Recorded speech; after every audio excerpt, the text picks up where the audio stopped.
Shalom, né? Manishma. Falei como vai, né? Muito bem. Canal mostrando as origens antigas. Alguém perguntou para mim, mas e quando a pessoa morre, vai para onde, seu Marconi? Vai para o inferno? O que é isso? Vai para onde? Morar com, né? Com o diabo, né? Tem aquelas palavras que a pessoa usa sobre isso aí. Olha, muito bem. A palavra antiga, né? Digamos a palavra mais antiga hebraica, que fala a palavra Sheol.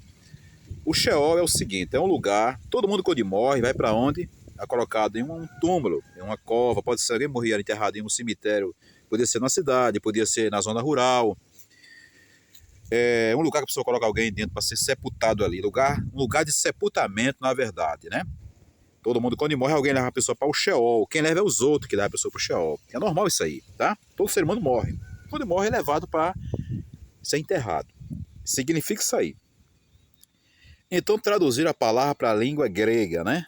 Foi traduzido como Geena e traduzido como também o Hades também. Aí com essa, no grego já passou a ter outro sentido, né? Já passaram a modificar, dizer que o Sheol era outra coisa, era um lugar das pessoas que faz coisa errada, que faz coisa que não presta, coisas do mal, e a pessoa vai para ali dentro, vai ser queimado, vai pagar, vai para o submundo, vai ser uma pessoa castigada no fogo ali, no Hades, né? Então traduziu em português o inferno, né? Latim também vem inferno, chama em português inferno, tá certo? Mas o sentido original, primitivo, das línguas primárias, Sheol, tá falando de lugar de sepultamento. Esse é o sentido real, tá certo? Ok? Estão entendendo? Esse é o sentido real. Então, o que foi criado, né? Deus mandou criar para punir o homem pecador, né? Que na verdade seria um homem que tem um desvio de conduta. O sujeito é um elemento bom, ele desviou-se da sua conduta, tornou-se um elemento de um comportamento estranho, um comportamento violento, um comportamento ligado à prostituição, ligado ao adultério, passou a cometer esse tipo de pecado. Então, esse pecado funciona como uma espécie de crime. Então, ele criou as leis. Então, o povo da antiguidade, quando pecava, errava, se desviava, qual era o castigo dele? Ele era punido. Tinha juiz para julgá-lo, tá? Quando era um crime muito agressivo, ele era morto, né? Decapitado porque ele matou, e dependendo da espécie do crime que ele cometeu, ele era morto. Quando não era assim, ele tinha o tipo de punição. Mas quem punia, quem era? Era o diabo? Não. Era Satanás? Não. Era o juiz, a justiça que ia lá, julgava, e aquele cara era punido, tá? Até hoje é assim, a gente vê que cada país do mundo tem a justiça, né? Isso, tem os poderes, tá certo? Tem um juiz, né? Tem um promotor, tem um delegado, tem a polícia que vai prender, tá? É um modelo muito parecido com os modelos antigos dos períodos clássicos, nos períodos bíblicos.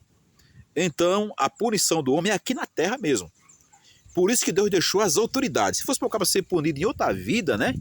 Em outro mundo, não tinha juiz, né? Não tinha promotor de justiça para acusar, não tinha nada disso.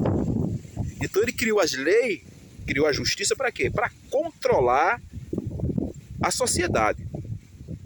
Para que o cidadão criasse medo, criasse temor e errasse menos, não cometesse certo tipo de pecado. Porque se ele cometer, ele é punido. Então, uma forma de castigo, essa forma de castigo é usada pela justiça para botar na linha o camarada que anda errado, anda no caminho torto. Tá certo? Então eles traduziram e inventaram que o camarada vai para o inferno, vai ser castigado lá com o diabo, vai pagar no fogo do inferno, que Deus vai castigar o cara lá. Não, o castigo foi feito para ser executado aqui mesmo. A punição do homem que Deus fez foi feita para punir o homem aqui. Veja bem que nos tempos antigos Moisés foi um grande juiz, Moisés, não é isso? Uma grande autoridade. E então se seguiu, os sacerdotes seguiu a justiça até o dia de hoje. Tá ok? Por isso que tem os tribunais. Os tribunais para executar uma espécie de castigo para o cara errado, para o pecador, para a pessoa que comete um crime, uma coisa errada. E o pecado é um crime. Dependendo da espécie de pecado, não deixa de ser um crime.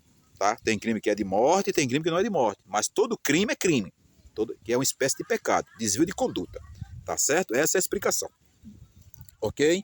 Para isso tem as autoridades, para castigar o camarada, para punir o pecador. Todo país tem isso aí, tá certo? E no tempos antigos tinha isso aí, tá certo? A escritura mostra isso. Já tem a justiça, juiz, havia julgamento. Quando o cara praticava um pecado de morte, ele era morto. Cada um pagará pelo seu próprio crime. O pai levará o pecado do filho, o filho levará o pecado do pai. Cada um será executado pelo seu próprio crime. Quando era um crime de morte, um crime terrível, tá certo? Era punido aqui na terra mesmo, pela justiça. Não é ser punido pelo diabo lá no inferno, tudo isso é mentira. Quem estiver pregando isso, ele é um mentiroso, tá certo? É um mentiroso enganador. Ele está com as bribas paganizadas, mentirosa, ok? Tenho hoje para vocês Yom Tov. Se você achar que esses vídeos têm fundamento, tem lógica, vocês podem dar um like, podem compartilhar esses vídeos, tá certo? Então, para vocês, tá? Yom Tov, Todarabá.